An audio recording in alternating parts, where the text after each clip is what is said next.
Marami pong lugar ang binaha kagabi dahil sa malakas na ulan.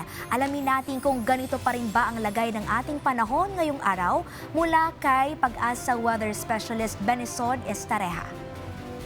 Magandang hapon, Ms. Clazel. Para naman sa lagay ng ating panahon, wala naman tayong minomonitor na bagyo or low pressure area sa loob at labas ng Philippine Area of Responsibility at wala rin aasahang anumang weather disturbance sa susunod na 3 araw.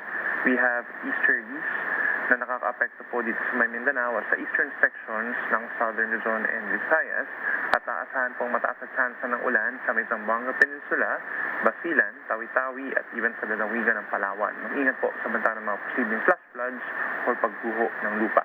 Ang natitirang bahagi ng bansa, asahan pa rin ang bahagyang maulap hanggang maulap na kalangitan at ngayong hapon hanggang bukas sa madaling araw, mataas ang tsansa ng mga pulupulong pag-ulan at mga localized thunderstorms. Usually, nagtatagal po ito ng ilang minuto hanggang 2 oras. So make sure po kung lalabas ang bahay, magbaon pa rin ng payong or kapote at mag-ingat na rin sa mga buhos sa ulan na nagdudulot ng mga pagbaha sa mga low-lying areas. Yung mga latest mula dito sa Weather Forecasting Center ng Pag-asa, Benny Estareja, magandang hapon po.